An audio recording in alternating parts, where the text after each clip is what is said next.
프랑스가 불타오르고 있습니다. 말 그대로 진짜 불타오르고 있어요. 그 이유는 바로 연금개혁 때문입니다. 최근 마크롱 프랑스 대통령이 직접 연금개혁안 강행에 나섬에 따라 이를 둘러싼 프랑스 내 갈등이 고조되고 있는 겁니다. 마크롱 정부는 지난 16일 의회 표결 없이 헌법상 특별 조치를 이용해 연금개혁 법안을 강행 처리하겠다고 선언했습니다. 그동안 비교적 평화적으로 진행된 시위는 정부가 특별 조치권을 발동한 뒤 폭력적 양상을 띠기 시작하는 등 과격화되었습니다. 심지어 연금개혁안에 찬성하는 의원들에 대한 공개 위협도 이어지고 있어 프랑스는 현재 온 나라가 파업과 시위의 도가니로 들어가고 있습니다. 도대체 어떻게 바뀌길래 프랑스 사람들은 시위를 하는 걸까요? 그리고 우리 국민연금 괜찮을까요? 오늘의 스토크는 가장 뜨거운 화두, 연금제도에 대해서 이야기해보고자 합니다.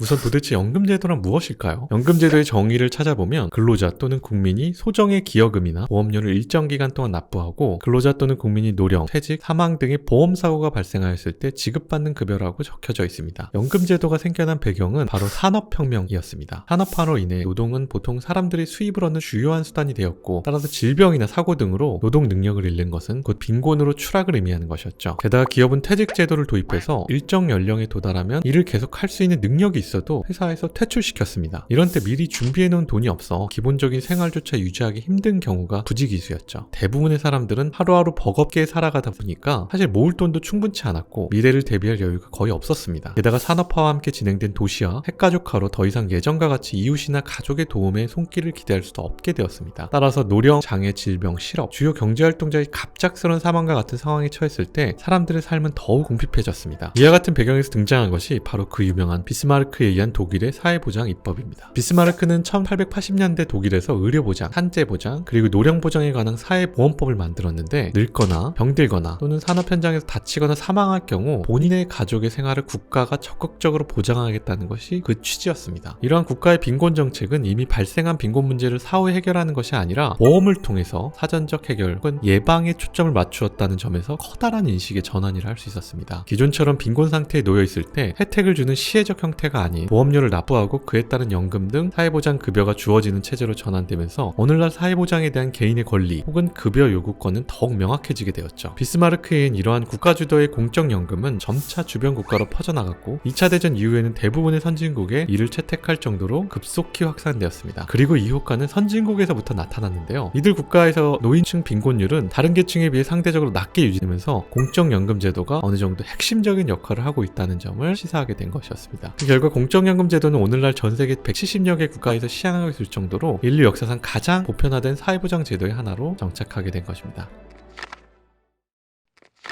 먼저 현재 세계에서 운영하는 연금 체계는 맞지만 크게 두 가지 정도로 구분할 수 있을 것 같습니다. 첫째, 공적연금을 중심으로 설계할 것인가. 둘째, 공적연금과 사적연금 혼합 형태로 설계할 것인가가 바로 그것입니다. 먼저 공적연금을 중심으로 설계된 노후보장 체계를 가진 나라는 독일, 프랑스, 스웨덴, 노르웨이 등의 유럽 국가들, 아시아에선 일본이 대표적입니다. 역사적으로 독일 연금 체계의 영향을 많이 받았고 대개 비례연금 형태로 높은 수준의 노후보장을 제공합니다. 공적연금이 퇴직 전 소득 수준을 충분히 보장할 정도로 높고 사적연금은 미미한 정도의 역할에 머물고 있어 국가가 운영하는 공적연금이 노후소득원의 대부분을 차지하는 경향이 강합니다. 둘째, 공적연금과 사적연금 모두 중요한 역할을 하도록 설계된 노후보장 체계도 있습니다. 영국, 캐나다, 호주, 미국 등 특히 자유주의적 영미권 국가에서 많이 채택하는 경향이 있습니다. 공적연금의 역할은 통상 기초적 수준의 보장에 국한되고 사적연금에 높은 비중을 부여하는 편입니다. 특히 기업 차원에서 제공하는 퇴직연금을 의무적 혹은 반강제적으로 가입하게 하여 퇴직연금이 공적연금의 역할을 일부 수행하도록 하는 경향이 있습니다. 최근 연금개혁에 대한 이야기가 많이 나온 것은 바로 공적연금을 중심으로 운영하는 국가입니다. 물론 두 연금체계 모두 개혁을 진행하고 있지만 특히나 국가가 인구 고령화, 저성장 등으로 인해 재원 조달에 어려움을 겪게 되면서 공적연금 중심의 연금체계를 가진 국가들의 개혁 강도가 높은 편입니다. 다시 돌아와서 이 공적연금을 중심으로 운영하는 곳이 바로 프랑스고 대표적으로 우리가 그 개혁 환경을 보고 있는 것입니다. 현재 프랑스 노동자들은 62세까지 일하고 은퇴합니다. 이번에 통과한 연금개혁안은 정년을 점진적으로 연장해 64세에 은퇴하도록 합니다. 또한 연금을 100% 수령하기 위해 노동해야 하는 기간도 기존 42년에서 43년을 1년 늘리기로 하고 시행 시점도 2035년에서 2027년으로 앞당기기로 했습니다. 즉, 더 오래 일하고 더 늦게 받으라라는 것이 개혁안의 골자인 거죠. 이렇게 공적연금이 미래의 노후를 대비하는 전부인 나라에서는 민감할 수밖에 없는 문제인 겁니다. 그렇다 보니 여론조사 결과 이 연금 개혁안에 프랑스 국민 72%가 강력하게 반대하는 것으로 조사됩니다. 그러나 현실은 심각합니다. 프랑스는 65세 이상 인구 인구가 약 21%로 21년부터 이미 초고령 사회에 진입했습니다. 사실 전임 대통령들도 연금 개혁을 추진했지만 매번 거센 저항에 부딪혀 실패했습니다. 프랑스 연금개혁위원회는 지난 9월 보고서에서 현 상태라면 2023년 적자로 전환된 뒤 2027년에만 연간 120억 유로, 약 16조 원 가량 적자가 생기며 적자폭은 25년간 계속해서 확대될 것이라고 경고할 정도로 프랑스의 연금 개혁은 해야만 하는 필수 불가결한 미션임은 분명합니다. 그렇다면 우리나라는 어떨까요? 네, 이미 정답을 아시겠지만 우리나라에서 연금 개혁이 가장 큰 화두로 떠오르고 있죠. 바로 우리나라도 공적연금을 기본으로 기초연금과 비대연금으로서 국민연금을 운영하고 있기 때문입니다. 따라서 대한민국 역시 프랑스와 마찬가지로 보험료율 인상과 연금 통폐합 방안들이 나오고 있는 상황입니다. 그러나 우리나라의 노후보장 체계는 사실 프랑스보다도 더 취약하다고 볼 수 있습니다. 왜냐하면 현재 존재하는 다양한 연금의 어느 제도도 유럽과 달리 적정한 노후보장을 제공하는 수준에 도달하지 못하고 있고 고령화나 저출산 등의 문제들이 더 심각한 수준으로 다가왔기 때문입니다. 우리나라는 노후보장 체계의 앞날은 상당히 불확실해 보입니다. 그러므로 급속한 인구 고령화에 효과적으로 대응하기 위한 연금 제도 간 역할 분담을 현재처럼 유지할 것인지 아니면 새로운 방향, 예를 들어 사적연금에 더 비중을 주는 방향으로 갈 것인지에 대해서 우리나라 역시 의견이 첨예하게 갈리고 있는 상황입니다. 과연 올해 국민연금의 개혁은 어떤 방향으로 진행될지, 그리고 그것이 앞으로 우리의 미래에 어떻게 다가올지 그 귀추가 주목되고 있습니다.